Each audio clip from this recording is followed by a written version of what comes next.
have any speaker appearances or specific speaker on the agenda items, we have a presentation from Black. Okay, perfect. Blackshear Regional Library, Miss Ann.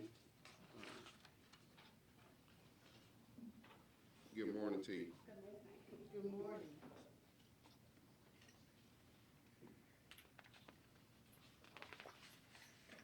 Good morning, everyone. Thank you very much for having me here at the meeting today. We appreciate it. Thank you, Commissioner and Chairman Dariso and all the commissioners. We get excellent support from our city for the library, and we appreciate it very much. I'm Ann Isbell. I'm the director of the Lake Blackshear Regional Library System. So we're a small 4-county system. We serve Crisp, Dooley, Sly, and Sumter counties. We operate on a budget that's about $1.3 million a year. Of that, we get about, we get $125,569 a year from the city. We do, which we're very appreciative of. We have a library. It's open 6 days a week. Our manager of the library is Adrienne Slocum. We are delighted to have her here in Cordele. She is a native of the area, and she just celebrated her 1-year anniversary at the library system. So we're here to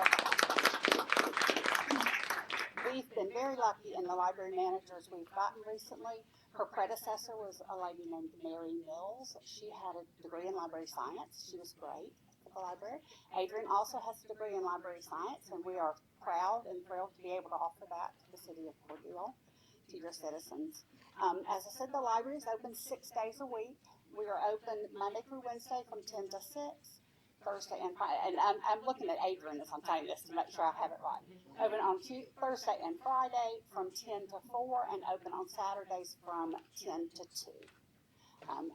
Those are temporary hours. We usually have an evening slot.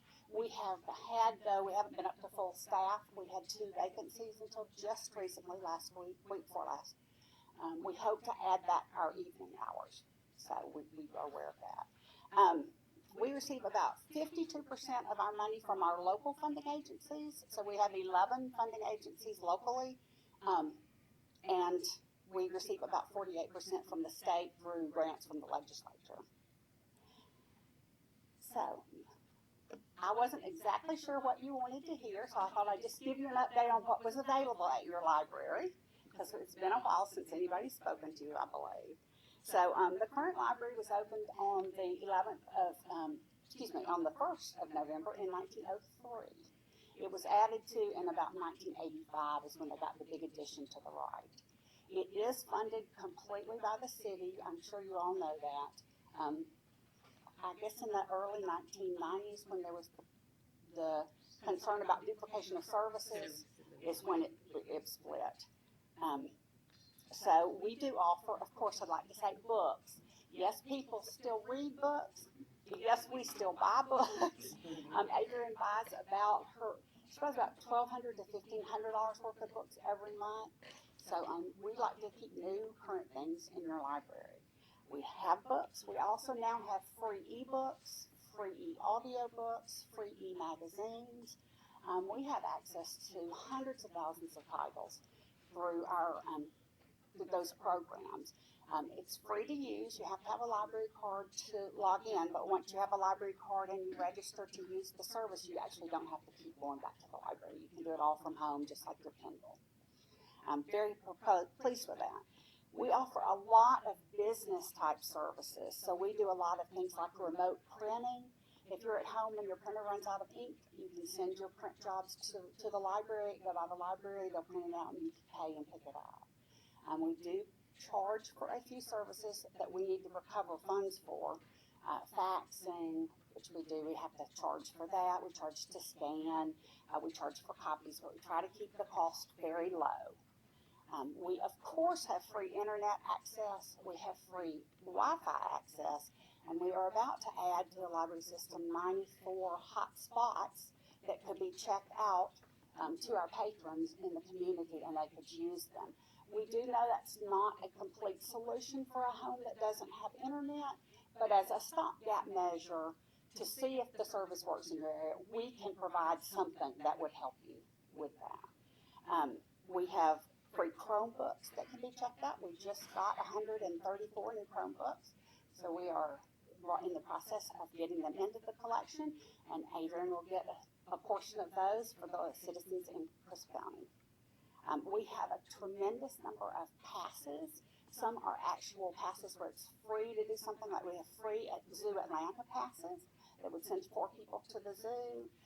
We have partnerships with the Fox Theater and the Atlanta Hawks and a lot of other things. The Perry, the Go Fish Center in Perry. So we have lots of things. That state park passes. You can check out a pass and you don't have to pay all of the parking fees at the state parks when you visit. We do a lot of genealogy and local history. We are the place that has things like all of the newspapers going back as what we have on microfilm, but we have all the ones available in our area. Very pleased with that. As I said, lots of business things, copying, scanning, faxing. We offer meeting room space. The Cordele Library has 2 meeting rooms that they rent out to the public for meetings. And then we have a tremendous amount of programs. I can't tell you everything Adrian is doing. She has been great. Her predecessor was great. But building up the programs, trying to get the kids and the adults in there, they've done, I'll say a few, and she's going to tell me I'm wrong. They did a Santa program. They've done, have you done chair bingo? I mean, chair yoga? We did bingo. Mhm.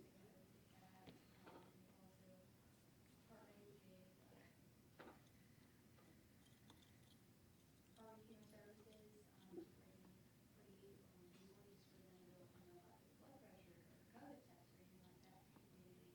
In the summer, we partnered with the small place to bring food. Did a lot of those in city community as well. Yeah, they're just doing wonderful things. Wonderful things at your local library. We're very impressed with Adrian and her crew. Like I said, we have 1 full-time manager there. We have 1 part-time maintenance employee, and we have 4 part-time library clerks. And that's all of the staffing for that library. So it's about 2.2 full-time equivalent hours of people there. We would like to have more, but money is always an issue for us, as it is for everybody. We probably will be talking to you sometime in the near future about possibly increasing the amount that you give to the library, as our insurance costs have been skyrocketing recently, as I'm sure they have for all of the city employees as well. Do you have any questions or anything I could explain more? Any questions, you all? I have a question. Do you, Miss Gibbs, Oh. do you all, that's okay, do you all accept donations in terms of book donations? We do accept donations. We do ask, it would really help if you could pass the word out, if you call the library before you arrive with a donation, because their staff is a little limited, and that building is 2 floors, so we have a lot of people who come to the back, and somebody has to come downstairs, and sometimes they don't have enough people. Absolutely, they accept donations. We are trying to steer people away, though, from giving us things like sets of encyclopedias. Because honestly, it is wonderful information. I grew up in a home that had a set of World Book encyclopedias. My parents made sure we had one, but that is not what people use today.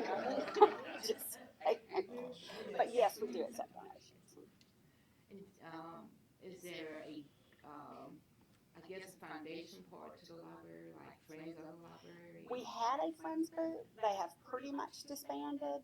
They ran the book sale for us for years and years and years. We had the book sale the first Saturday of the month down in the bottom space underneath the old Carnegie building, and the Friends ran that. But they COVID pretty much killed them off. They need to re-band together, because as I recall, they are a 501c3 corporation, and we don't need to let that slide. And one other question, sir. Do we still have the Blackshear Region mobile libraries going to get? We do not. The bookmobile that we had for years, we did have to give up on the bookmobile. It was so old. We got it in 1994. It actually ran through Crisp County. Senator Hooks at that time got it for us, but he ran the funds through Crisp County. That predates me. We had to let it go because it's too costly to operate. We'd love to have another one, but we're replacing that with 2 book vans. And we just hired, as in the person is starting in 2 weeks, a new outreach coordinator, which is another thing that sort of fell through the cracks during COVID. But we do feel that we are obligated to serve patrons who cannot physically get into the library. So the bookmobile used to do that. The bookmobile would drive to your home and you could get on there and browse. Now it will have to be more like the van drives to your home and brings you some books they've already picked out for you. But the same idea, we'll bring the books to the person or to the community, and then it's a great program. They keep them for a month at least, and there are no fines for outreach people. So if we miss somebody the next month, we're not going to bill them for a month of overdue fines.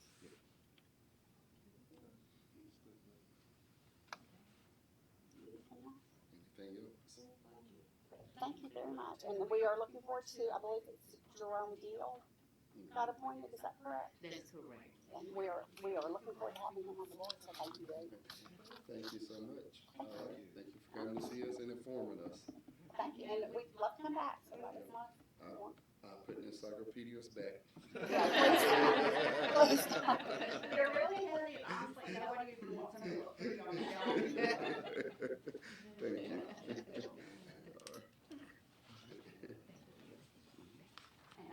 Mr. Coleman helped us out years ago with a little problem we had with the library. Much Yeah, thank you. Thank you. All right, now's our department head reports. All right, Mr. Hill, community advancement. Good morning, everyone. And, sorry, I just see that. Also, you'll be doing community development. Yes. So on February 1st, the Southwest Georgia United organization is doing a home buyers workshop. That's where you go to the session one day, get a $10,000 voucher for down payment and closing costs. So I always try to partner with them to do some things. I met with the Housing Authority to talk with them about collaborating with the land bank on the 25 by 25 housing initiative. That went well, and we're looking at doing some other, having some additional meetings. One of the local churches here, First Baptist, I had an opportunity to walk through with the gentleman there. It's about 40,000 square feet of space that they want to do social service programs out of. And they are looking to try and partner with organizations in the community. So if you have a program that you're interested, but you don't have space and operating, but you don't have space, definitely reach out to First Baptist. They have a tremendous amount of space and looking to try to work with organizations to utilize that space properly. Main Street and the DDA director and I met with a gentleman to look at the portion of the Allied building that's still up to try and get a cost to stabilize it and work in tandem with what we're doing with the park as a city. So we have some aerial photos sending to him, and then we'll get some estimates back from him. But he also looked at several other buildings downtown to do some renovations for private owners. So hopefully that's going to spur some of that development that we're trying to get downtown. The city manager asked me to attend the Propel meeting, so I will be going there tomorrow and Thursday, and hopefully there's going to be some great information I'll be able to bring back from that meeting.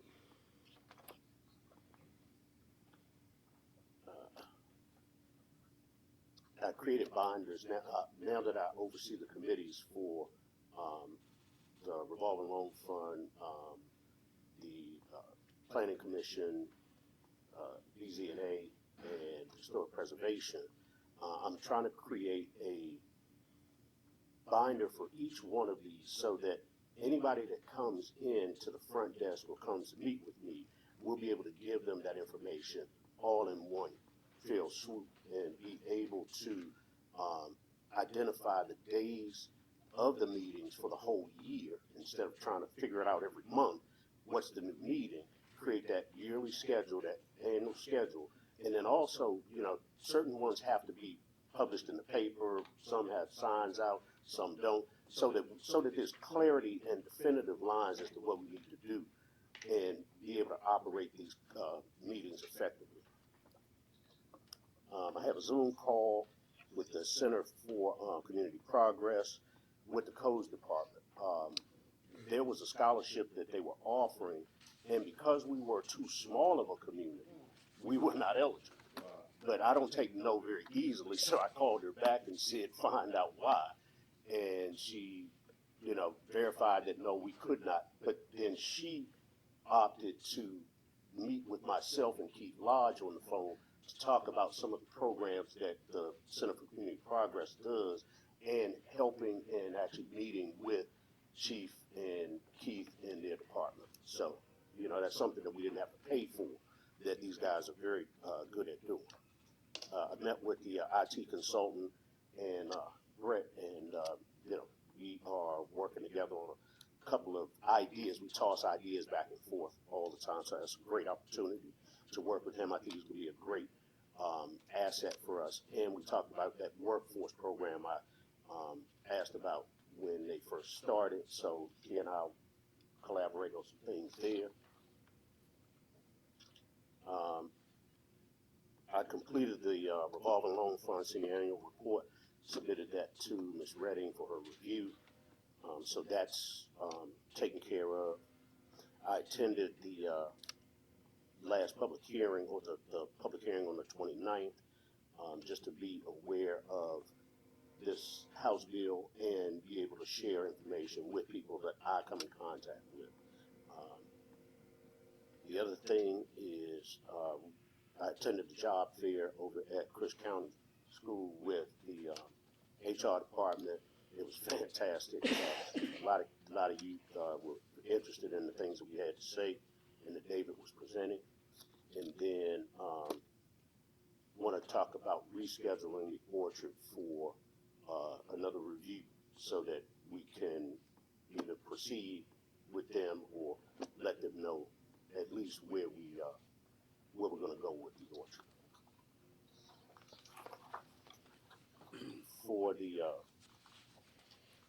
community development report, this report is not much in it at this time, so there are no meetings for February for historic preservation, for Board of Zoning Appeals, for Planning Commission, and we have a tentative date. We're waiting to get a consensus for the committee for the revolving loan fund, because there is one organization that's interested in getting funding from the revolving loan fund. So once we get that, I will have that in my next report. And I'll be working with Ms. Redding on the budget for the department, for community development department. And that's my report. All right, any questions for Mr. Hill? Yes, Chairman. About the orchard. Yes, sir. All right, the most recent diagram that you sent out, Yes. that's the one they're Yes. proposing? That is correct. Where What it the front includes, half is single-family homes? and yes, that's 20 single-family homes on the front. On the front, Yes, and then there's the privacy fence, and the back half's the townhomes? that is correct. So it's 66 townhomes in the rear of the property and 22 in total, the two houses that currently sit there, along with 20 additional homes. So it'll be 22 single-family homes, 66 townhomes in the complex in total. And I think you've seen the photos, you've seen, what the homes are gonna look like, all of those things. The infrastructure and everything is already in place. We've had water tests and all of those things to assure that the amount of homes in there will be accommodated by the current structure. One of the problems that we were having was a second form of egress. What they decided to do with the retention pond, because it has to stay intact, is elongated and put the street on the left side of the retention pond, going right to Peach Street. So, every time we've had an opportunity or come up with an issue, we've worked to try and resolve that issue, scale it down, make it a opportunity for them to come in, because again, with all of the issues with House bill, with all the issues of revenue, with all of those things, this is a great opportunity for us to have a developer come in, build homes, and create that additional revenue. stream for taxes. I guess my question on this is, looking at what I'm looking at, Yes, sir. why they couldn't zone half of that multi-housing dwelling, and leave the other half zone single-family homes and start building these 20 single-family homes on the front and start forward, because when they came, they were after operational capital, and they said they were gonna build 2 houses, which hung me up, but I don't understand why they can't, on the front half of the property, start building single-family homes if that's their plan. They And, could, and basically, I mean, I drive by it all the time, I'd love for them to cut grass yeah, I spoke to him and, last week. you know, get it cleaned up a little bit. Yeah, I spoke to him last week, and because it is zoned single family, they could start working on those single family homes and do it in 2 phases. Because then they don't need anything to do that. But initially, the initial discussion was that they were looking to do the full complex at one time, and that was the purpose for coming for the rezoning. So, I mean, at the recommendation of the board, we can have them, they want to get started. They wanted to get started yesterday, day before yesterday. When I say that, long ago. So they can get started whenever, you guys deem necessary for them to. Well, it has to go back before the planning commission, because the last discussion was for them to, ask for rezoning under PUD, because remember the other, zoning included, duplexes, and so that was out. So from my understanding, they worked on the PUD, we just need to schedule the meeting for the planning Yeah, commission. and I know that they were having some engineering issues and things like that, but, just like every city because of the building boom. But I have been in contact with them, letting them know that after this meeting, I would give them an update and let them know what we need to do and when we could get them scheduled to go back before the zoning commission. I Or mean, I whatever see, it is. but based on this, they could get started. I mean, it's zoned for half their development to be ready to rock right now. Well, these guys are ready I to, mean, so that would be recommendation of the commission, and whatever you decide, then I will. I guess well, it's okay. Okay. Any questions other questions from Mr. Hill? The advantage in the rationale, just trying to make sure it seems that this thing been drawn out, for it to go back through and be PUD, was what again? What, because I know we didn't want them, as I recalled, I wasn't here at the original meeting. I watched it later. But as I recalled, part of the thing was we didn't want to give them a blank check, so to speak, to do anything. And so the PUD answer to what again? Well, the PUD gives city a right to approve, a multi-use development, at one time. And it gives the city the authority to approve how the development's gonna look like before they begin. And so that's the reason we don't have many multi-use developments in Cordele, or for that matter, anywhere else in South Georgia. So, that's the reason we recommended the PUD. I think they're proceeding with that, is that correct? They are. So it should all come back to you, Right. and so you can approve everything. And the reason we need the PUD was because what it was currently zoned for. That's correct. It was zoned for 44 single-family homes initially. Right. As I always remember, the people that became concerned about it, they wanted some assurance that, what they said they were gonna do was actually what was gonna happen.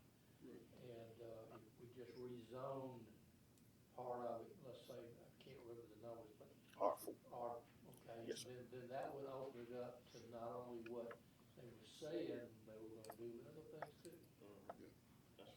So that just kinda tightens it up for you and them and the existing neighbors.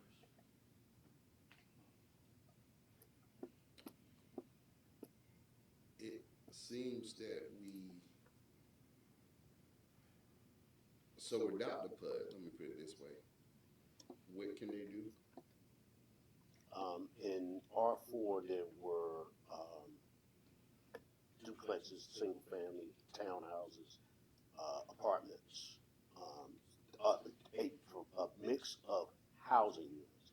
Now, they could not go and put in a commercial building. They couldn't go and put in a crematorium. They couldn't go and put in a pig farm. So there were things that it identified, and what it was different style homes in that same space versus different style businesses included with residential space. So it just changed, it gave them options as to what they could build versus in housing versus, oh, I can put an apartment building here and I can do a grocery store and I can do anything I want in here. On R4? No, that's what R4 is, just houses. So it's either single family, duplexes, townhomes, and apartment buildings in R4. Right. And we didn't want them to put, the sticking point was, as I recall, we didn't want apartment and duplexes for the most part.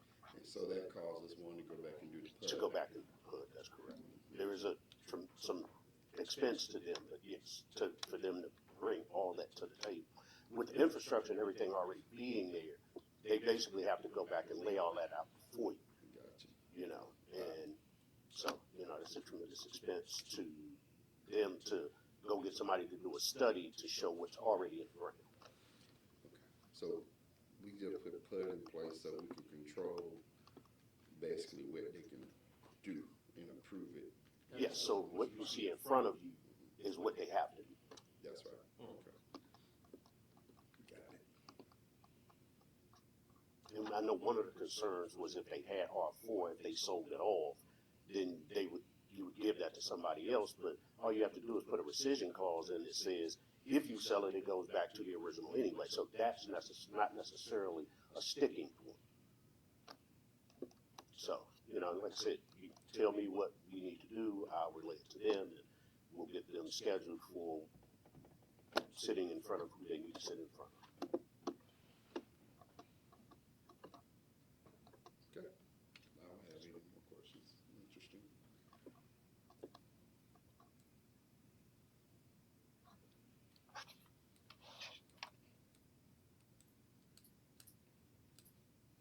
Okay. That's it. All right. Thank you, Thank sir. All right. All right. Next is the finance department. Good morning, Ms. Alexander. Okay. Sales tax collection for the month of January was $456,438.51.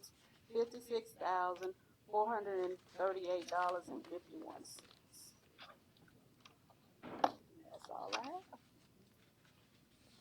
Is that all you have?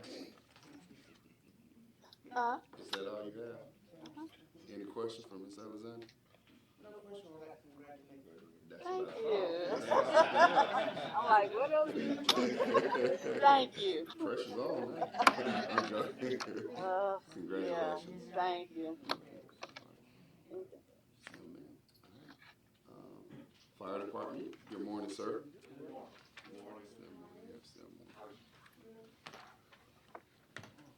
This is total calls for service reporting period January 2nd through January 28th.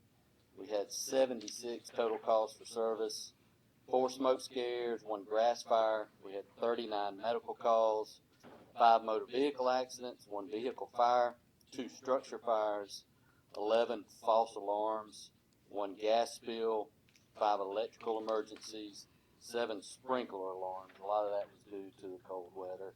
When everything thaws out, those sprinklers can be a problem. Departmental news, we attended the job fair last Friday, January 31st at Christian County High School. We certainly enjoyed that. I think David said it best yesterday. Most kids just wanted to get out of class, but we did have quite a few that seemed to be genuinely interested in the department. So it was beneficial to be there. We passed all of our ladder testing. That's both our 75-foot aerial ladder and all of our ground ladders passed. We do have one new hire, Rico Howard, that started last week. We have another hire that is scheduled to start tomorrow. He is a certified firefighter and an EMT. And then we have another hire that is in the process. Hopefully she will make it through that, and she'll start with us next week. And she would be the first female firefighter to work a shift for Cordele Fire Department. So fingers crossed with that. We completed our Instructor 1 class, which was a week-long class that was taught at Albany State University, their Cordele campus. They let us use the classroom there. Lieutenant Averill taught it. It was open to anyone. We had 9 students from the fire department, our fire department attend, 5 students from Chris County Fire Rescue. All of our students passed.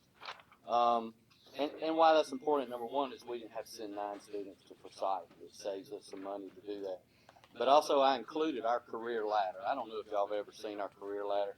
We developed that June of 23 when we first got here. It will take effect June of 25, but MPQ Instructor 1 is a class that anybody with the rank of sergeant or above must have to move forward. And Instructor 1 is something that is a prerequisite for a lot of the other classes you see. So it's important that we got those students through there, and it's certainly good to be able to teach them in the city. And that's all I have. Any questions for our fire chief? Yes, sir. Did y'all just walk through all commercial buildings to get a feel of the building and see where everything is?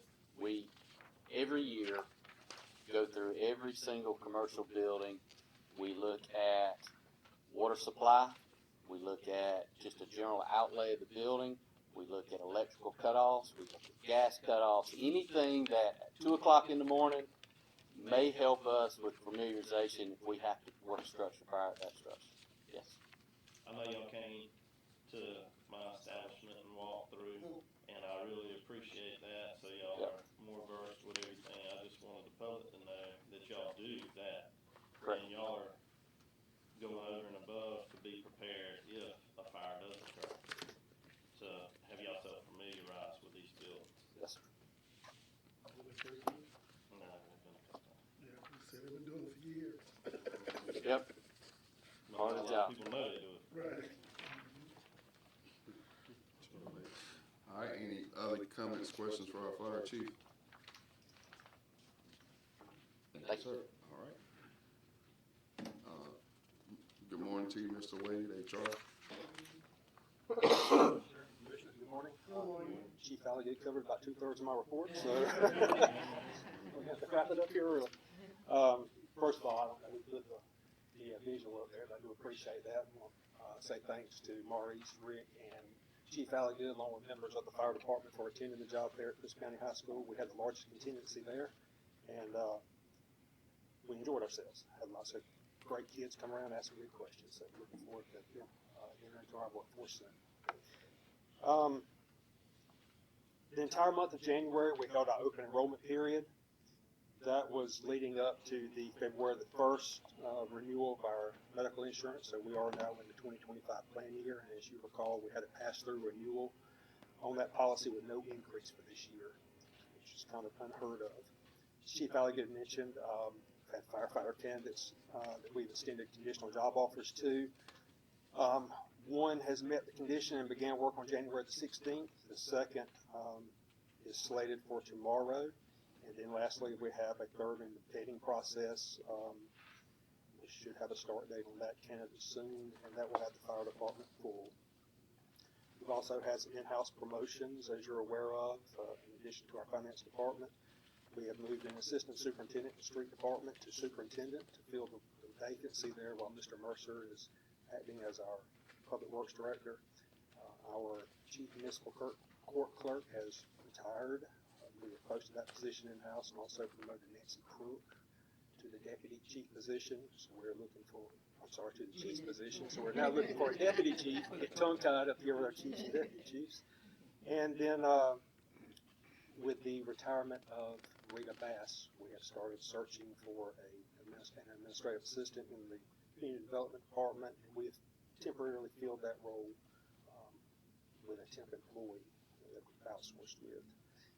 And we're in the process also of our accounting clerk position, trying to get that filled and wrapped up. We just had a follow-up appointment or interview, I believe it was on Friday, I think it was our last one. So we're getting ready to, extend a conditional job offer of that position as well. And that's all I have. If you have any questions.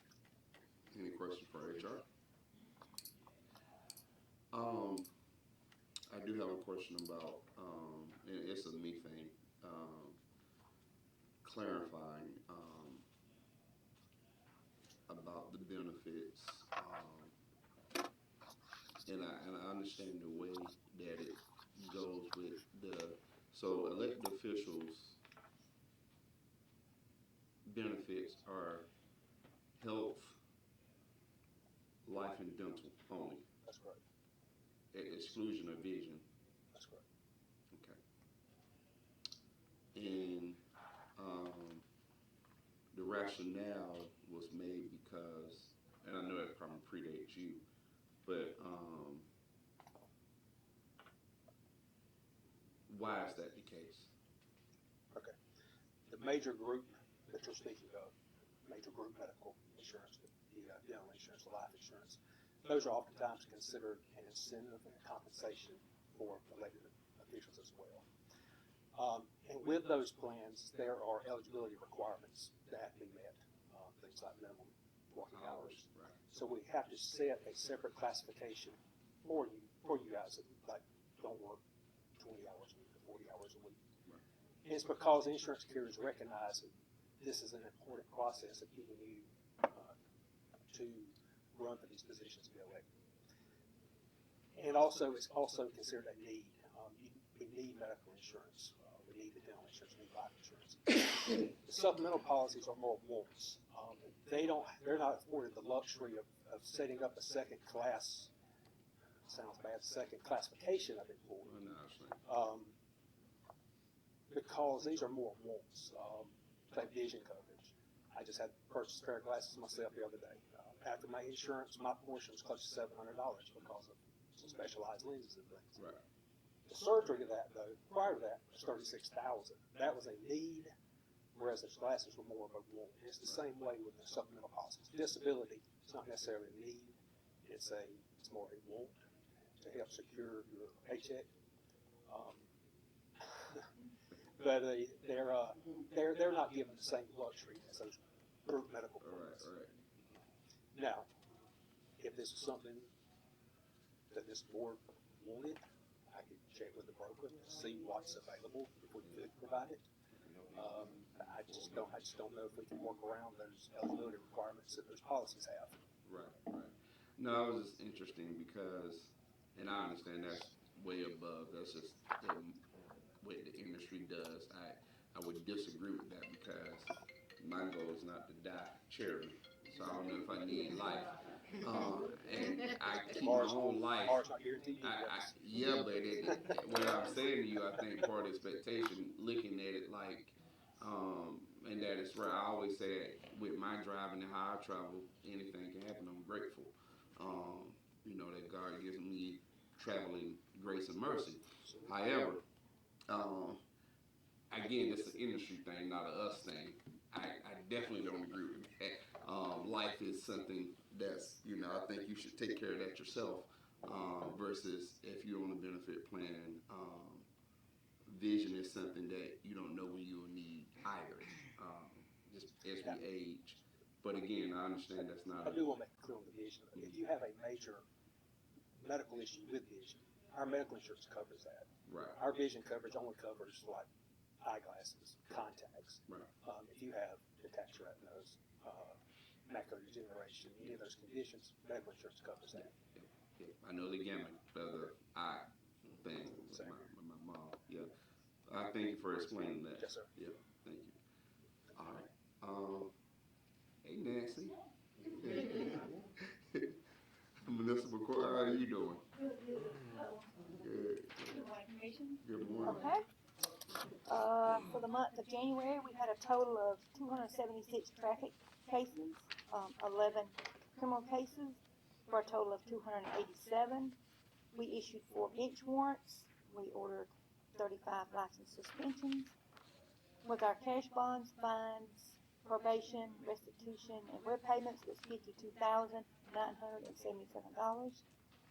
We had a deposit from the Department of Corrections for $1.07 from miscellaneous, and we had 2 refunds for the total of $1,588. Any question for municipal court?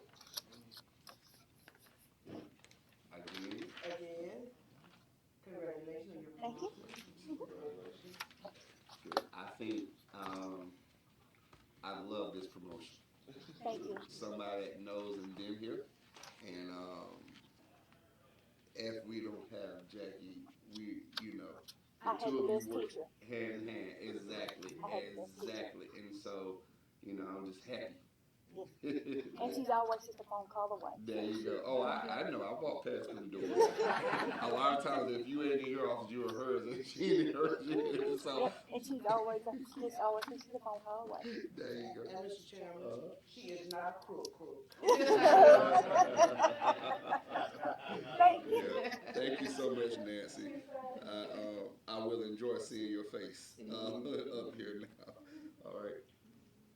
All right. Next is our police chief. He'll be doing codes and animal control as well. Good morning. Good morning, sir. All right. I'll start with the police department. Reporting period is from December 31st to January 28th. Part 1 crimes, we had a total of 19. We had 1 reported rape. Motor vehicle thefts, we had a total of 1, and that vehicle was recovered. Aggravated assaults, 1. Larcenies or thefts, we had a total of 15. 4 of those were entering auto, 3 shoplifting with 2 adults arrested, and 8 other thefts. Burglaries, we had 1, and that was a residential burglary. Part 2 crimes are 133. Incidents reported, 117. Our community contacts, again, I've discussed why that number is going down, is 9. We're probably going to change the wording of what that is and include that in with our checks. Citations issued, 223. Warnings, 106, and our total calls for service from dispatch were 1,244. As far as departmental news, we actually have 4 applicants in our hiring process. 2 interviews are today, which is very exciting. We're noticing an increase in female applicants. Out of the last, I would say 6 applicants, 4 of those were female, so it's very encouraging. As I stated, the last commission meeting, we did participate in the MLK Community Day. Again, thank you, Commissioner Owens, for inviting me / volunteering me to do a speaking engagement. But like I told you, I love doing that, so thank you for giving me that opportunity. We did promote 3 corporals to sergeants.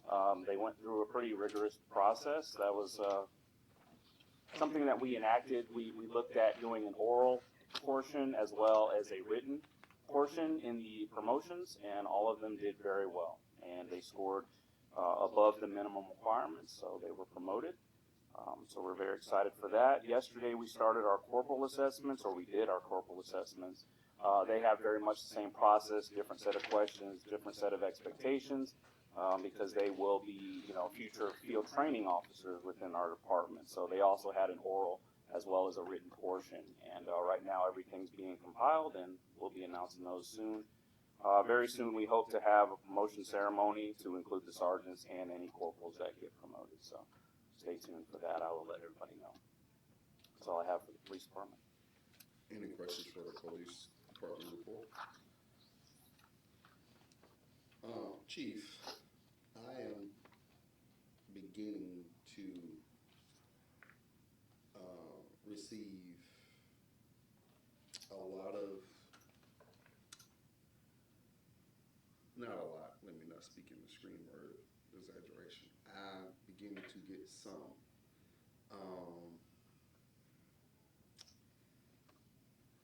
initial complaints about people not understanding the charges around things.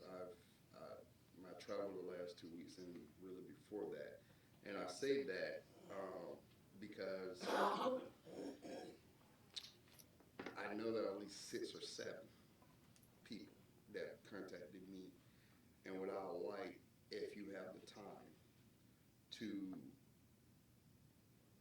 talk with these people and help them understand, because it seems like if I'm remembering correctly and going back through their communication, whether it's Facebook, text message, or a few phone calls I had, they just questioning some of like the charges that they or their kids or somebody have received, and it's getting to a volume where I think maybe a general meeting more so than using your time to meet with each and every one of them.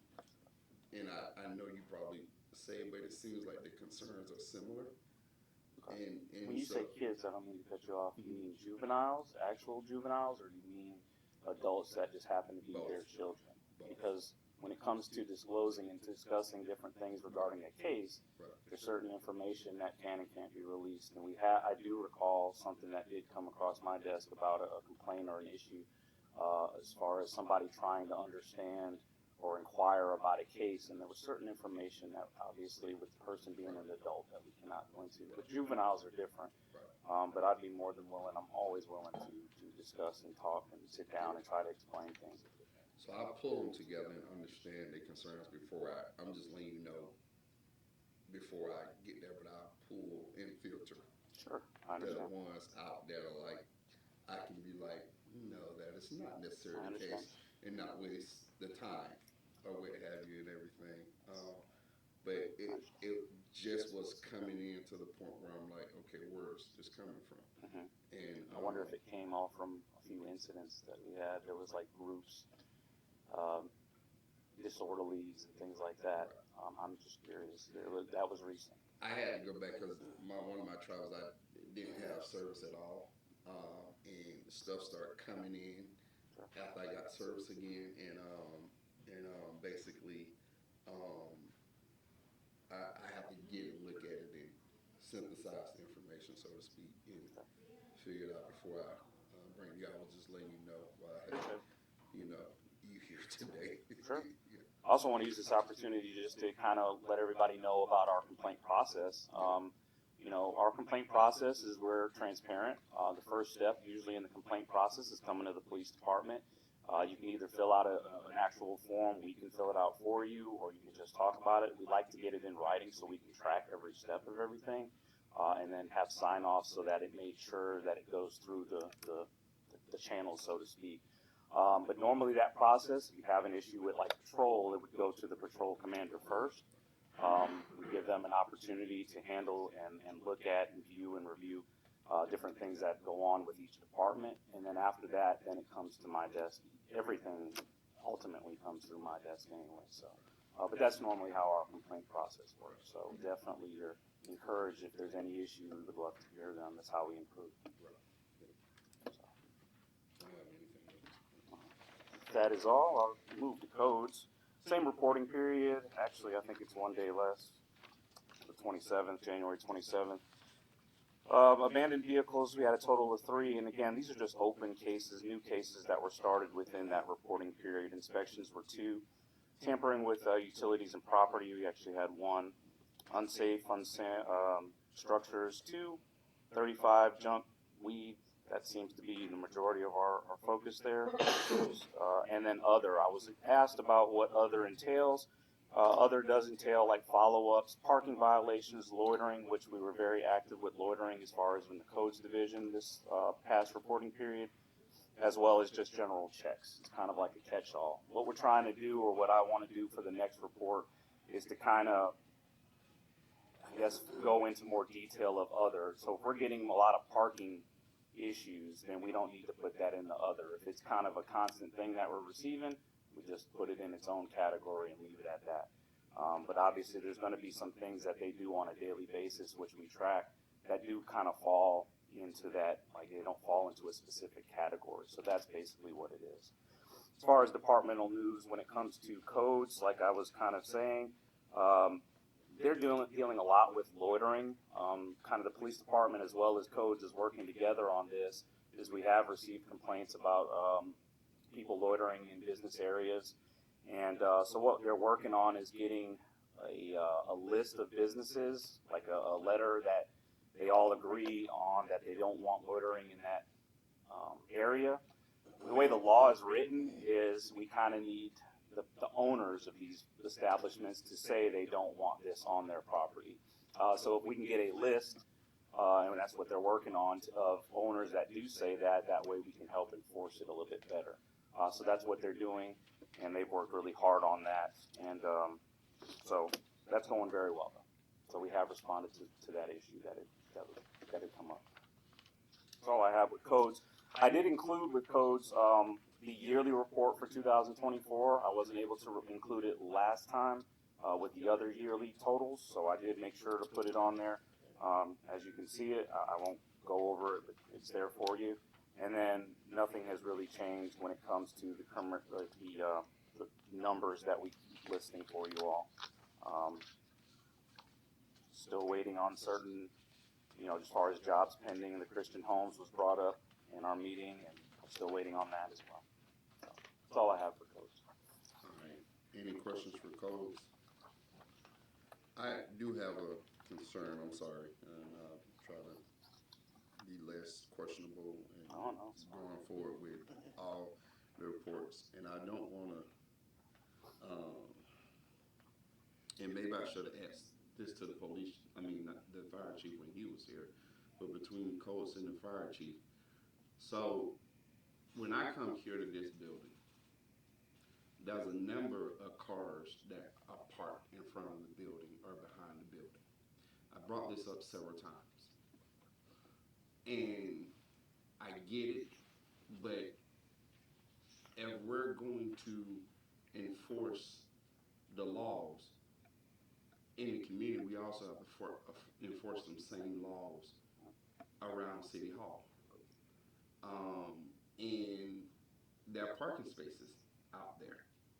That's what parking spaces are for. And so, God forbid something happened. I think one of the first, and within the first year I came in, I said that area out there needs to be striped, and said, no, you can't park here, not even to pay your water bill. Yeah.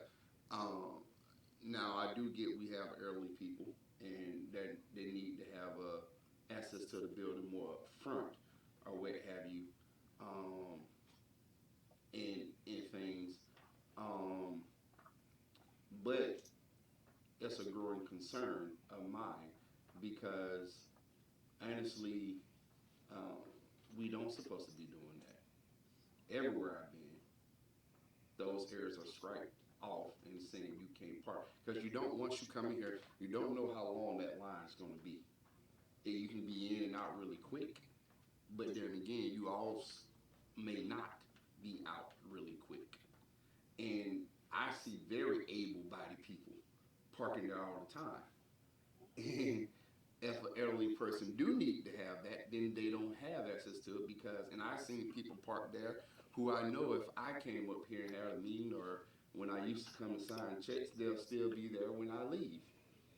And so that's something where I think that if we're going to ask the community to come in compliance with laws and things, I also think, and the reason I asked fire chief, because I think it violates some, access to buildings in case, we have an emergency if something, a fire or something, happens as well. So, I'm sorry to interrupt, Mr. Chairman. We've had that discussion as well. And Jesse, have you all purchased, because I know you said you needed something for your striper machine? Do we have that now? No, we haven't got it yet, but we still do it though. We do it that way. You can do, okay. Because I know there was some needs for the striper machine because I do know one court, I think it was, maybe there were a few days where we didn't have court or a few weeks. I think it was in December, and we had one large session, and so I did have to ask the police chief to, we had to have vehicles moved because they was parked on both sides and they could not get out. And so, if they have what they need, then the public works department can strike that. But I know last time I spoke to them, you were waiting on something for the striping machine. Yeah, and we still do that though. Okay. that taken care of. I'm glad you brought it up, actually. I'll say something about it. I can't speak for the fire department, but obviously, I mean, to me, just a layman, when it comes to fires, it looks like a fire has me. But again, as far as I'm not going to speak on the laws when it comes to that, but when it comes to a public safety issue, that has been something that I have brought up and addressed and recommended in the past. So, as the city manager said, that was something that was noted and something that I had brought up. Thank you. If that is all with the codes, I'll move on to animal control. Same reporting period, 27th January being the ending of it. Dogs and cats, total intakes were 116. From the city, we had a total of 87. From the county, we had a total of 17. And from other entities, 12. Number of calls received, 47. Number of adoptions and rescues was 72. That's a great number. That means, you know, again, we're adopting these animals. They're not just coming in and that's it. So their efforts are really going noticed on that. Total intake, 17 dogs, 12 cats. Citations issued, a total of 5 with 7 warnings. And at the time of the reporting, there was some openings, 8 openings for dogs and 6 for cats. As far as the Division News, they did assist with the MLK event. They did a great job in everything that they did there. We have received food donations from the Judicial Alternatives of Georgia, Probation Office, and Tractor Supply. We always appreciate the donations, so those donations definitely, again, I always just want to acknowledge people who donate. It's a very big part of what we do to try to keep some of our costs down at the animal shelter. We also received several blanket donations from multiple local citizens. And again, with the cold, now that we're hot, maybe we'll get cold again next week. You never know. But we have blankets, and we were able to. That helped assist with the cold weathers at the shelter. I'd also discussed the last time that we had replaced some of our heating lamps and lights, and that really went a long way. The timing of that was really good, so it helped out. That's all I have with animal control. Any questions for animal control? I would say I spent some time at the animal shelter.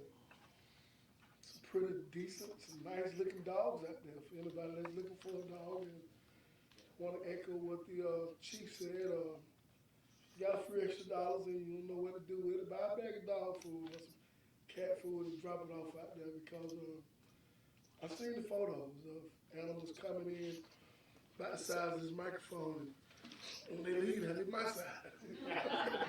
So, and just speaking with the ladies, they was telling me the importance of the food, just to feed animals goes a long way with no vaccination or no shots or nothing, just the importance of feeding the animals and how much of an effect that it has to just be able to get an animal out there and feed it. So just want to, for y'all that are watching, take some food out to the animal shelter if you can, for the cats and the dogs, and be a volunteer. Yes, sir. Not just food, but any type of donation, toys, treats, things like that, everything. We were definitely grateful for everything. That's all I have. Thank you, sir.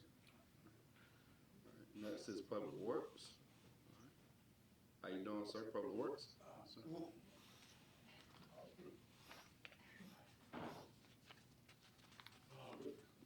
Good morning.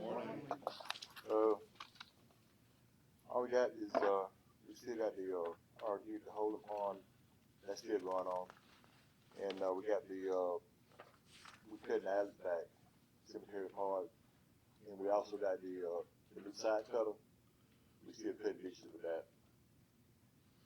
So that's all I got right now. Besides, hang that on the front though. We'll get with that. So that's all I have right now. I got to see that the side move at work. That was, I think that was excellent buy for the city. All right. Mr. Chairman, if I may, Yes, ma'am. you all have received surveys for the gas department. We really need for those to be completed. You should have one from Department as well as Chris Power. The public awareness campaign is ongoing right now. We're trying to get back as many surveys as possible. I think they're sent out maybe twice a year, maybe 3 times, but just want to make sure you all receive those and take a look at those. Thank you. Thank you. Any other concerns, questions for Public Works, Mr. Mercer? Thank you, Mr. Mercer.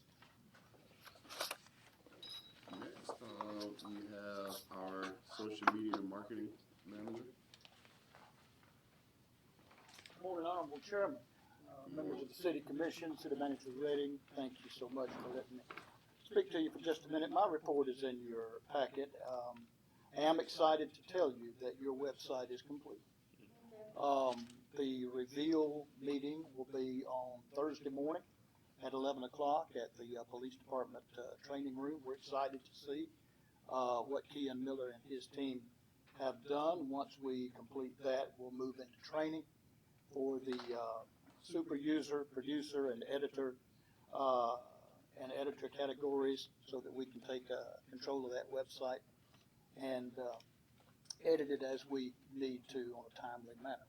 Other than that, I'm excited about that, excited to see what they've done. And other than that, that's all I have for you this morning, unless you have any questions. Any questions for our social media and marketing?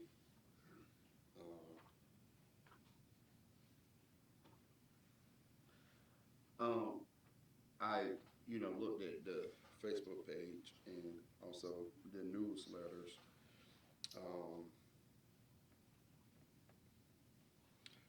One of the things my concern about is coverage is a little selective, and we can talk off this about more about what I'm saying, but the coverage is a little bit selective for me, and we'll talk about it, like I said, outside of this meeting. But I think part of my concern is who get covered, who get attention, and things like that, and I'm not necessarily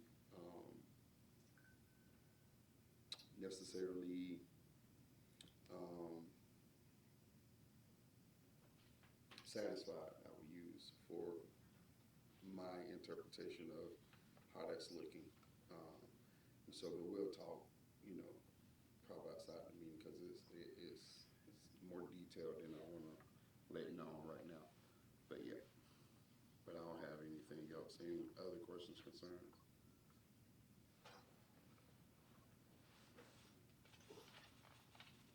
All right, so thank As you, always, sir. I'm at your disposal whenever you're ready. All right, thank you, sir. All right. Okay.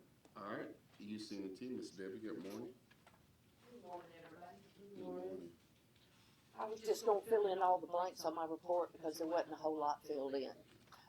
We treated 56 million gallons of drinking water for January, and we treated 57 million gallons of wastewater.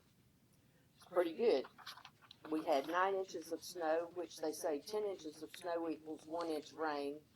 So that gave us about 3.2 inches of rain for December. And we did very well during the snowstorm out at the treatment plant and all the wells and lift stations. We didn't have any problems but one. But Friday morning we had Highway 90 well pump motor burn up. And we have a spare motor, so they came, they swapped them out, and then of course found that the main breaker in the building was fried. So they shipped us one overnight, and they got the well back online Saturday. So everything's working out all right there. But we do need to update some of our SCADA system that controls the well levels and the tank levels, how they talk together. It's really outdated. And I'm gonna be asking for some quotes to get that looked at. But it's just one of those things, it's way past time. And that's about all I got, unless y'all have any questions. Any questions for Ms. Debbie? Thank All right, you, ma'am. y'all enjoy a warm week. All right, yes, ma'am, thank you. Mr. Chairman, Yes, ma'am. if I may, we have Brett Lavender, who is our on-site IT person for Innovative here. And I wanted to introduce him and just see if you all had any questions for him or if he had any information he wanted to present to you all. What's his name again? Brett Lavender. Mr. Lavender. Yep. Well, he's Thank coming you. up. Good morning, sir. Good morning. Commissioners, good to see you again. See you. Yes, I guess it's been a few months. That it has. I have been on site for 2 weeks. Okay. Monday, Tuesday, Wednesday. This is my second week. I got snowed out when I intended to come. Right. It's been great. Everybody I've worked with, not just your team, but the community, people I see, conduct business with, has been just awesome. Like, make me feel at home. And I've really enjoyed it so far. Anything I've asked for to help me prepare information or policies or strategies moving forward, I've not had any delay in receiving that information. It's been great. Good. So, any questions? Well, appreciate you for getting our IT together with Bobby and working through that. So thank you, sir. Thank you. All right. With that, we'll move into our specific agenda items. The swearing in of Mr. Felton and Mr. Deal. Mr. Felton decided not to serve on the board. Okay. And then Mr. Deal notified Janice that he will be unable to attend this morning, but he plans to attend the February 18th meeting. So it's my understanding that we still have opening for someone to serve On the Community Clubhouse Board, yes. on the community clubhouse board, okay. And the swearing in will be on the 18th. No, for Mr. Deal, to serve on the library board, his swearing in is for February 18th. Yes. Okay. Perfect. All right. Well, that does it for agenda item number 1. Agenda item number 2, consider and approve new alcohol license for the Mitchells, Bait and Tackle, LLC. It was reviewed by Chief on January 17th. Do we have a motion? So moved. Second. It's been properly moved and second that we approve the alcohol license for this. Any discussion? Seeing none, we shall proceed to vote. Commissioner Shepherd? Yes. Commissioner Owens? Yes. Commissioner Rainey? Yes. Commissioner Reeves? Yes. All right, it is approved. All right, agenda item number 3, consider and approve River Valley letter of agreement for the community development block grant. So moved. Second. It's been properly moved and second. Any discussion? Could you go ahead? Sorry. Mr. Chairman, the letter of agreement with River Valley is for them to provide administrative services for the Community Development Block Grant. They normally prepare the application, and if the grant is awarded, then they administer the project in terms of working with the engineers, making sure that applications are submitted on time and other information that we need to submit to DCA. They make sure all of those reports are submitted as well.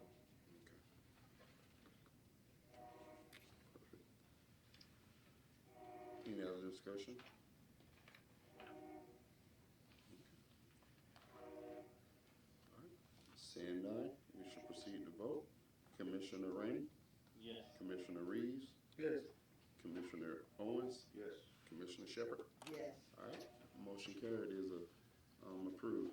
All right, agenda item number 4, consider and approve resolution approving the GFA loan. All right, do we have a motion? So moved. Second. All right, been properly moved and second that we consider and approve. All right, background.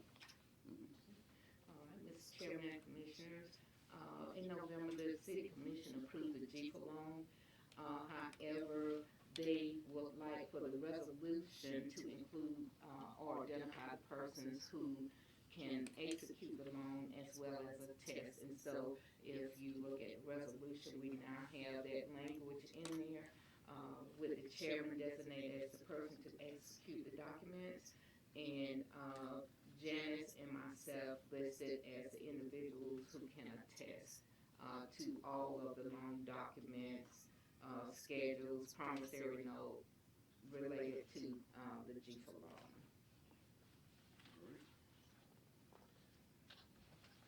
Any discussion? Seeing none, shall proceed to vote. Commissioner Owens? Yes. Reeves? Yes. Shepherd? Yes. Rainey? Yes. All right, it is approved. All right, thank you. All right, agenda item number 5, consider and approve memorandum of understanding between the Georgia Emergency Management. Do we have a motion? So moved. Second. It's been properly moved and second that we consider and approve the MOU. All right. Background provided. Okay, yes, the city of Cordele would like to apply for a cybersecurity grant administered by GEMA and the Homeland Security Agency. And so an MOU between the two agencies is required to submit an application for the grant. And in your packet, you have information on the grant and what we would like to submit to as our request for the cybersecurity grant. All right, any discussion? Seeing now, shall proceed to vote. Commissioner Reeves? Yes. Owens? Yes. Shepherd? Yes. Rainey? Yes. All right, it is approved. All right. And that takes us to our city manager's report. Okay, thank you.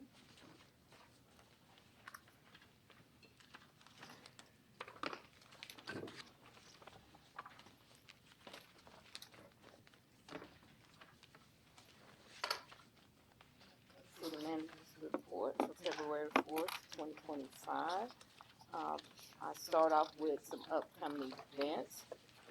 The Chris County Community Council will hold their annual Daddy-Daughter Dance on Friday, February 9th from 7 to 9 p.m. at First United Methodist Activity Center. And the contact information is listed there on the flyer. The Historical Awards Committee will be displaying their walkthrough display again this year from 11 a.m. to 2 p.m. February 8th at Blackshear Place. And I had opportunity to attend last year in a very good display of information regarding famous Black Americans from Chris County and things that they have achieved or still are achieving in their career. On February 7th and 8th, we will have the Cordele Barbecue Bash at the Lions Club. And, of course, they will have different vendors and different arts and crafts. And so, again, that's February 7th and 8th. The Faith-Based or Ministers meeting will be held on Thursday, February 13th, 9:30 to 10:30 a.m. at Community Clubhouse. And again, we continue to see the organization grow or attendance grow, and that is very good news for us because we have the opportunity to share information with those in attendance in hopes that they can take it back to their congregation. Upcoming meetings, the Community Clubhouse meeting will be held on Monday, February 10th, 10 a.m. in the courtroom. And then the land bank meeting will be held on February 11th. Had a quick sentence this morning. February the 11th, 1 p.m. at Chris Power. And then I forwarded an invitation to you all to the legislative event, the Cordele Chris County Chamber of Commerce legislative event on February 18th at the Railroad Depot Blue Room from 5 p.m. to 7 p.m. Now, I had the opportunity to attend the 2025 AIDS and Issues. One of the major topics discussed was tort reform, and so that is one of the biggest, I guess, items that they will be addressing this year. And I think this is the second year that they're trying to put something in place, so we will see how it goes, with that. Had the opportunity along with, Commissioner Shepherd, Commissioner Owens, and others to attend ADS, Systems groundbreaking ceremony. Very good, turnout. And ADS is a $3 billion company. They recently celebrated 10 years on being public on the New York Stock Exchange. They process about 550 million pounds of recycled plastic every year. The new facility, 117,000 square feet building, is a $30 million investment in this community. And I think that speaks highly of them, and their investment here. They have been part of this community for 20 years. They currently employ 15 people. The expanded facility will add another 50 jobs right here in Cordele. Scott Barber, who is the president, he's the one speaking there at the podium, and CEO and other key ADS officials really praise Bobby Manders, who is the plant supervisor, plant manager here, as well as the employees at the Cordele facility for their track record of excellence and performance. ADS Cordele employees, they won the coveted Outstanding Performance Award in 2022 and the President's Award in 2023. And basically, that was part of their decision as well to bring their new facility here. And open up at this time, Commissioner Shepherd, Commissioner Owens, if you all would like to say anything regarding the groundbreaking. Okay. All right, and these are just a few more photos. Commissioner Shepherd had the honor there of having to with the groundbreaking. And so again, and of course, Ricky always does a great job. That's him there with Mr. Barber, who is their president and CEO. So we thank him for being out and covering the event as well. Only one thing I'd like to add, I did meet a young man that was originally from Cordele. And his name Is Scott Farrell? Steve Farrell. Steve Farrell. And he he's a class of 1989, Chris County High School. He's been on holiday for like 30 years. He was the one that came back here to present this program. We say thank you to the Farrell. Wanted to highlight Public Works training on January 8th. Employees of the Public Works Department participated in a 4-hour flagging training course coordinated through Georgia's local training assistance program.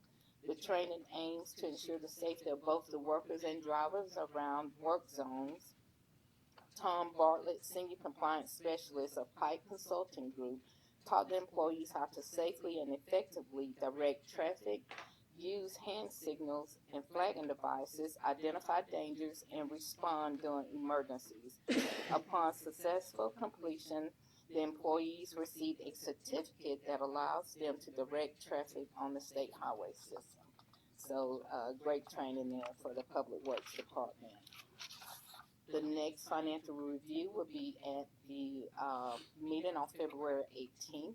So we will bring additional information during that time. And then in terms of a budget timeline, as I mentioned to department heads yesterday in our meeting, we are going to get the budget worksheets to them this month so we can start that process and move it along so that we can present the budget in a timely manner.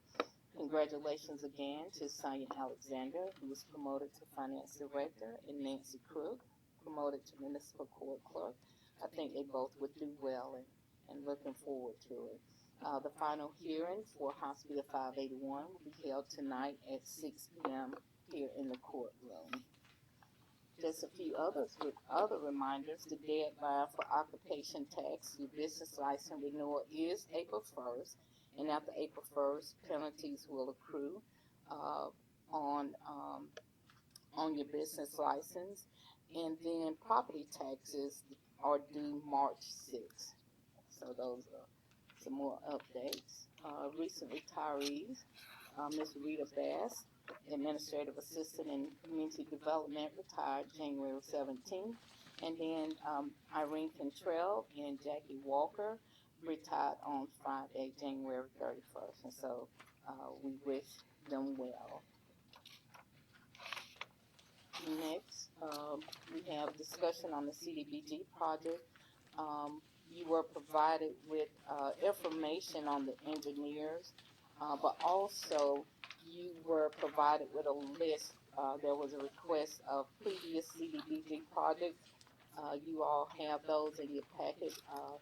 These were sent out on January 23rd, but then you also have the list there in your packet. And so, again, one of the projects mentioned in terms of infrastructure was drainage improvements after looking at the flash flood of last year.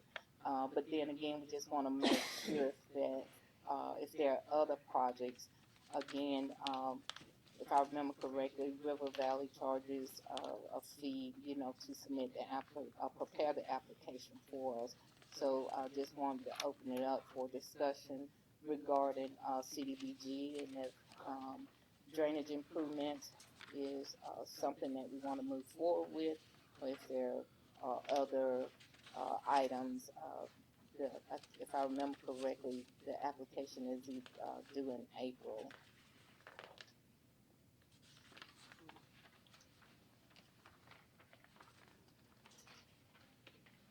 Chairman, I definitely think drainage is an issue, and the railroad tracks and going over towards Blue Line Drive where all that's underground, that just needs to be looked at, and that's a major concern of mine. It continues to flood in Cordele, down around Goo and all of that, around 15th Avenue.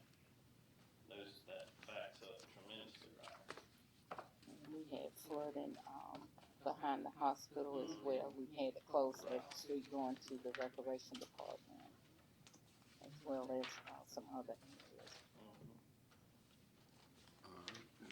Any other questions coming about the community block grant? I think as far as projects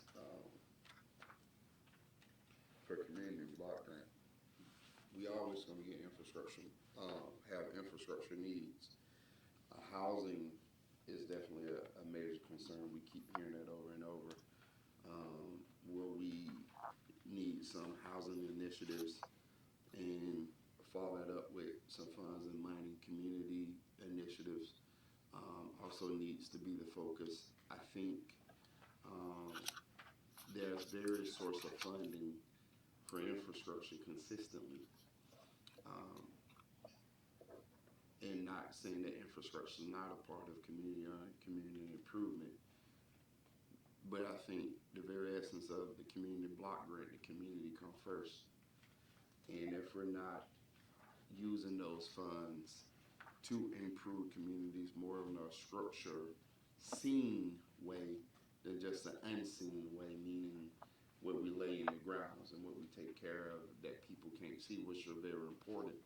I think we will continue to also do a disservice to our community by not using these funds to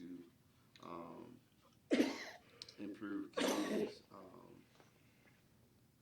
in certain ways. Even the Boys and Girls Club Center that was done in 2016 is a project I'm looking for. 2017 Nicholas Becerra neighborhood sewage project, but also the 2021 where we are constantly improving abandoned areas and areas that are blighted is something that we also can look at and start to understand that we gotta improve community if everything keeps going in an unseen way to things when we get a number of funds. What I proposed some time ago is if we have a very strategic plan and maybe planning session around the funding we get in and having a great idea. What I'm saying, before we make a determination about what project we want to endorse, at least have a meeting, a strategic meeting, very much so, about looking at our funds, the likely funds that coming in, the funds that we get, and being able to account for all these different things coming in and having a plan. I tend to think of the uses of these funds being to improve the community more than just unseen ways for infrastructure. I was on a webinar maybe about a year or so ago, and one of the conversation had been, you know, for certain communities, we got to start diversifying our use of funding, because it seems like there's a call to always put it in infrastructure, which is important. But what about those services, those community needs and community goods beyond or around infrastructure or sewage or drainage and pipage and everything? So that's where my head is on what we do for our community block grant project. I think we should have a meeting to look at it and see and talk about it and discuss with the citizens what this fund should look like. And by the way, the Boys and Girls Club there is no Boys and Girls Club. That building is condemned. And we're talking about youth violence and youth thing. That's an opportunity to look at what we can do around those things, because there are certain things we can do with this money to facilitate a space that gives back to the community in a very impactful way. And right now we don't have that. We don't have an answer for our youth, the crime or the homelessness issue that we're seeing coming on our doorsteps now. So, Thank you. And Mr. Chairman, excuse me if I may, we all have firms that submitted proposals for engineering services, and basically the project that is eventually decided on, we would need their assistance in preparing the application in conjunction with River Valley. And so you have the tabulations for the engineering firms, and based on the tabulation, we would like to recommend Carter and Sloop to be able to work in conjunction with River Valley on the application submittal. And so if there is something that you know you all would like to move forward with, I would ask for a vote on it. And if so, the vote has to, or the motion has to read in a certain order. So if there is something that you all would like to move forward with, then I have the motion that would need to be made. Carter and Slope, I'm looking at their scoring that number, and I see they have a high number of local projects done in the community block grant there. My question would be, where are they located in? They are in Moultrie. Moultrie. And do we have specific examples of the projects which they've worked with and done? We do. I can make copies of the proposal for you all. They have worked on a lot of CDBG projects. They have worked with a lot of local governments in terms of infrastructure, sewer projects as well. But definitely a different variety of CDBG projects. But we can get that information to you all.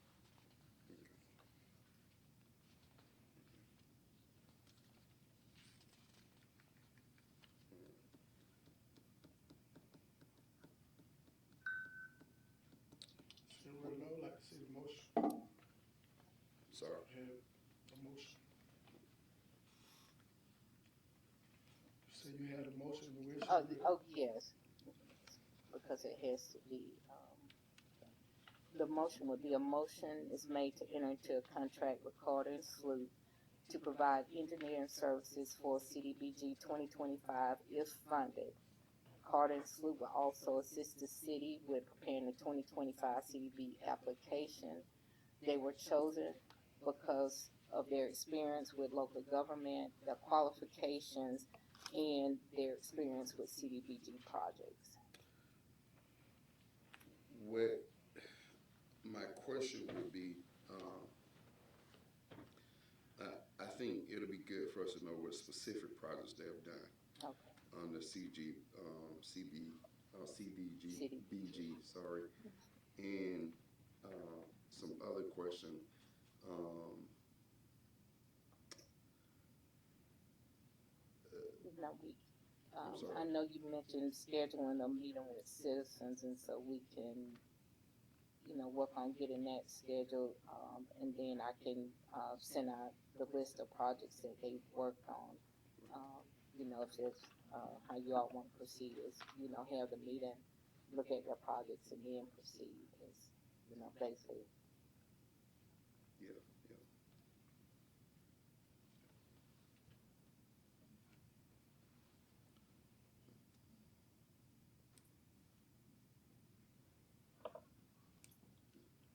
Yeah, I think that would be wise to do that.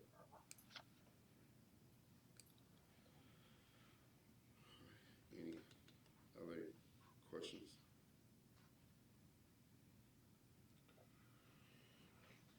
All right. Anything else? Not on CD, BG. Hold on, let me make my notes so I can see it. Okay, the next project is the lead service line replacement project. And so, at the last meeting, I was not here, so I did ask you all to hold off on, a recommendation for the project. And so you do have in your packet the scoring sheet for, this project, and as well as those who reviewed the information. And so, when I met with, the committee on January 29th, went back through the proposals. There were some questions regarding the fees because, you have the two companies here. One company, when you look at their fees, they had a certain amount, and the other one, they had a certain amount. And, I want to make sure, Mr. Coleman, at this time, is it okay to call the name of the companies or this? Okay. And so, we only had two proposals that were submitted, Falcon Design and Lanier Engineering. And so, after I met with the committee, because again, you have the scoring sheets, there were questions about the fees. You also have the email that was sent from Public Works, to Falcon Design regarding their fees and requesting clarification. And so once that information was received, basically the fee structure is the same for both groups. Of course, Lanier Engineering, they are going to score higher because they are local. They have, and we work with them on several projects. They score higher in terms of regional. Falcon Design, they have completed projects in Cochrane and in Thomasville. But then when you look at experience, staff qualification, and backup, they're pretty much staff qualification and backup to score the same. In experience, think Lanier scored a little higher in that category. So my question was to the committee because we use Lanier Engineering for engineering services, so does the county. And right now we have projects that are on hold with Lanier Engineering. And so my question to the committee was regarding, awarding um, proposals or awarding projects to one company that we already have projects on hold with when they're not the only engineering company, in this area in Georgia, but then also being able to move projects forward. And so that was the question that I asked. Again, Lanier, I worked with them since I've, been on board. they're a good company, but my concern is regarding having to place projects on hold if the award is, if this is awarded to Lanier Engineer. So, based on that, we had a discussion. There were some who was for Falcon Designs. There was one for Lanier Engineering, and so I just want to put the information out there so a decision can be made. You know, again, just based on overall and needing to move projects forward, the recommendation is for Falcon Design. However, again, you have the information before you, so I'll just leave it at that. So it's conceptualized. Lanier scored higher, but the problem is Lanier has some of our stuff tied up in layman's terms right now. Well, we do have some projects on hold with Lanier because right now the priority is the ARPA project. So then that means LMIG and others are on hold until they complete that. And again, they work with both the city and the county. So we'll be signing up for it to be one of those other projects behind as well. Most likely. It's a possibility. That's right. So Chairman, I mean, we're choosing Carter and Sloat based upon. No, that was for CDBG. I mean, that's your recommendation, but Carter and Sloat on the CDBG came as the recommendation because of the evaluation form and how they were evaluated. Now, over here, we got the evaluation form that ranks Lanier higher, but we're going with a alternative. We're bringing it before and kind of suggesting one that didn't score as high. Well, what I added to what I'm saying is I guess we need a question on all this as a thing of when you can start. Well, what I added to the lead service line replacement is that when I met with them, there was a question regarding the fees because when you look at the fees and the score in there, there were questions because at Falcon Designs, they had a fee in there for PER. But when you look at the request for proposals, it states design, bid phase, and inspection. So we have already been awarded the loan for this project, and so that's why we asked clarification from Falcon Design. So whereas there was a fee, they specified or clarified that they would not charge a fee for that. Then in regards to their other services that is listed, you will see the percentage that they had, but then they specified that they could perform at the 8%, and so that lined the fees up, and so we did not go back and do a rescoring after that additional information, and so that's why I said when you take out the fee, the local project, and just look at the experience and the qualifications, then the two firms, what we need in terms of the project is there, along with the clarification of the fees from Falcon Design. And then again, this project was put out during the holiday season, so we only received 2, whereas you look at CDBG, we received at least 5 or 6. And so, that's an option as well. But at the end of the day, we need to select a company who will be able to, move projects forward and not, have them on hold because, again, this is, once we complete the inventory, then we'll know how many lines we need to replace and hopefully be able to, start that project. Chairman, if you'll entertain the motion, my motion would be that we go with Falcon Design so that we can start seeing some progress.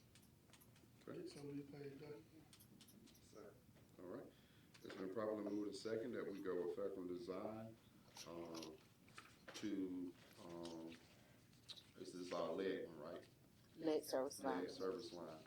All right, that's the motion in the second. Any discussion, any further discussion, I should say. Seeing none, we shall proceed to vote. Commissioner Reeves? Yes.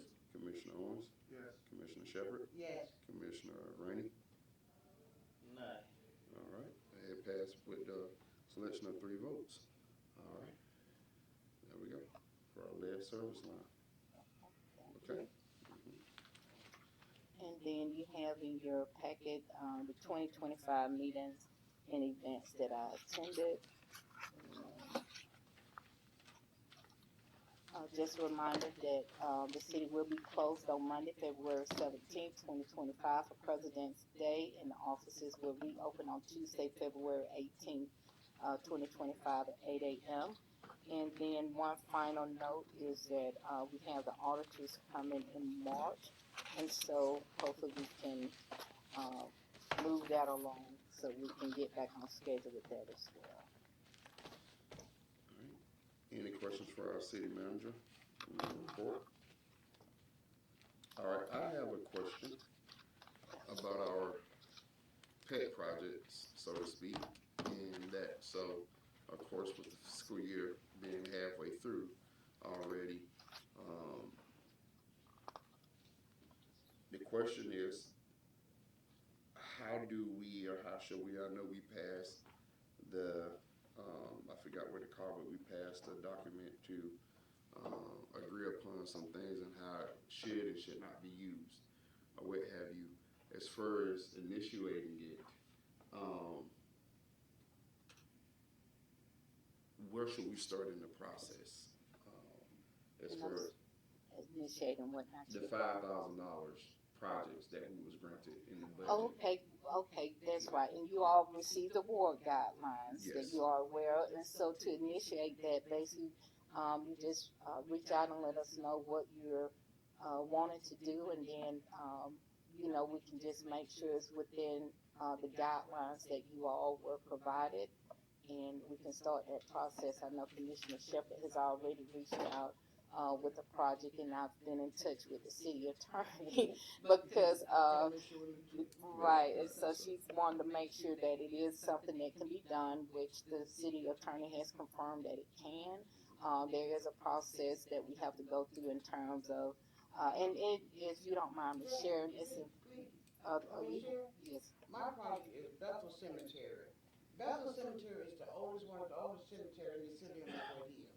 And so we got some pre-war days grave because Chris County branched off from Dooley County. Some of the graves are abandoned for years and years. Some of them need some attention badly. There's one section that we can't even bury. It's so green and pretty, but somebody's already under there. We went to dig a grave, and there was so many that over the years and second under. So there are some with old bricks that need cement or something before them. We got some open graves that need to be taken care of. So there's no family, no identification.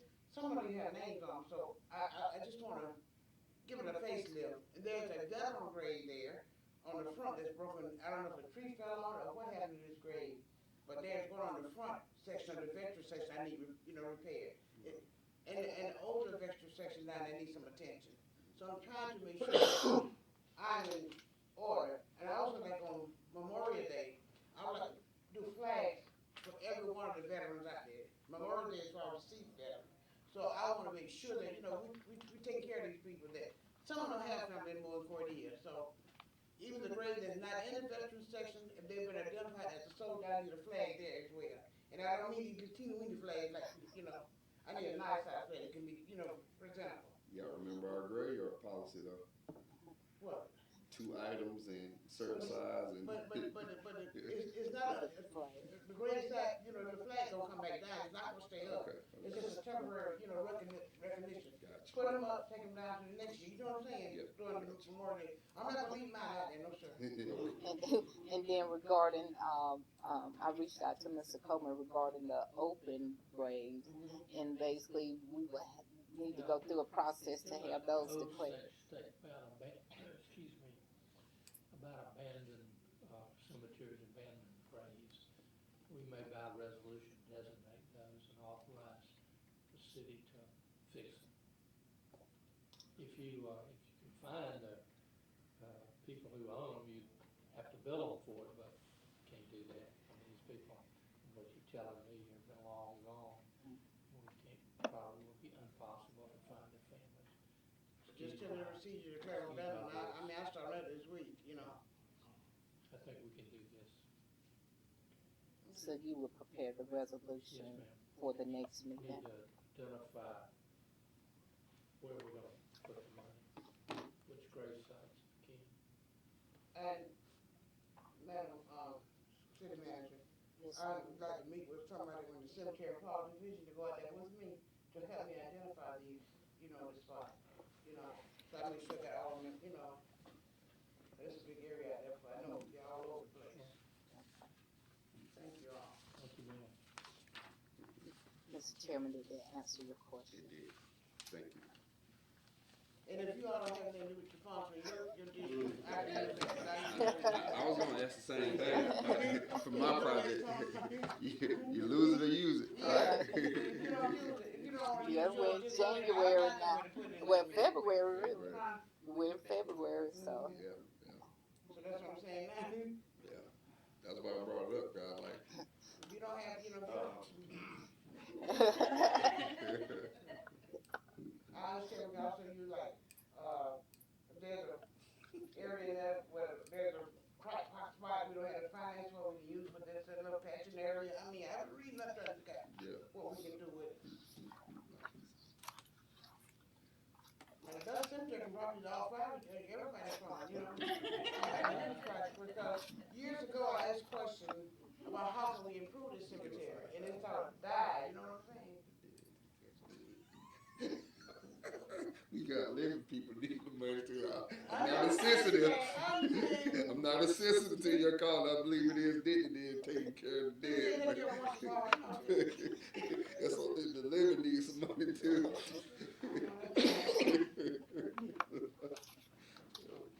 Yeah, that answers my question. Thank you. If you want to do a soup kitchen with all five of the boroughs, and I'm willing to work with anybody, I donate to that as well. That's right. Like during the storm, would be nice if we had a soup kitchen for those, it was unexpected to all of us at that time, so. That's right. Certain things we need to know what we can do, what we cannot do, that's, keep us in the field, okay? Yes, ma'am. Mr. Chairman, I almost forgot, there is one more thing, Ricky worked together, I mentioned about the, 2024 review, some highlights from, events last year, so if you all don't mind, just a video, just to highlight some things that were done last year.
I'm excited to represent Cordele in the Watermelon Festival because it is something new to me.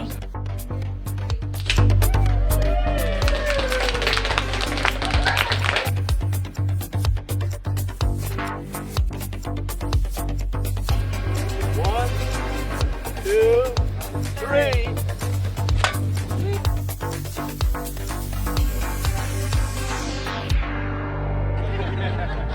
Ready?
City Attorney, you have anything? City Attorney, I'd like to say real quick, I think we talked about before, the situation on municipal court between the city manager and you. I think we're still interested, and I'm not gonna, drop the search for who we need to have a more unbiased, municipal court. So I don't know if we're actively looking. I'm sorry, y'all remember that I was going to arrange a meeting, and the district court judge has been out of the country. And after he got back, and I still have it, I got the flu and Right. pneumonia. I've got that on the agenda today, yes, sir. Right. But also what I'm also charging between the two of you is also, I think the majority of us up here, based on the conversation we had, still interested in moving forward with other people for certain positions in the municipal court. So I don't want that to be left alone. All right. Do you have anything else? All right. Do we have any reason for executive session? All right. Seeing none. I would say to people in this community, I think the city is moving in a good place, and with the national political environment, that's been some attack on DEI and different things like that. And I would say in the breath of Black History Month, and also next month will be Women's History Month, that DEI is a good thing. And under the way the policy is scheduled, and I'll speak personally for myself, I'm being sued for racial discrimination with the city in my capacity as chair. But if you really want to look at DEI, sometimes DEI, that's a scary thing to play with, because what it says, we give no attention or no concerns to people that are left out, that we don't consider it. And being what this body looks like, those lawsuits start to look a little bit different, or what have you, so it can cut both ways. So I'll be careful to embrace the national agenda and policy, because there are some locations where people don't all look the same, but it continues to promote and hire people on merits, and the connection with the city, with the interest of the organization, the city. If it's that, it's also important. But I also like to encourage. I watch some of the coverage for our MLK Day, and we have to move to a place where when we have a national figure and a national holiday because they look a certain way, that only certain people that look that way are not the only people in attendance to those events. And if we're truly going to move forward in a way, I like to see a little bit more diversity in events like that, because what it often is that one sect thinks that their events are more, should be attended by all, while others are seen only for specific people. The civil rights movement afforded a lot of rights to a lot of people that didn't look black or what have you. And I keep that in mind because the benefactors of DEI is not necessarily black, but it's married people no matter how they look or despite their gender. And I'm so glad that we have around us and that we're promoted more diversity in gender. And I appreciate that because I like diversity in all its ranges because I think it makes us stronger and better. So I would say in this Black History Month, part of what we need to understand and what we need to do is understand who our community is and their strengths and initiatives that were sought to undo some damage and harm.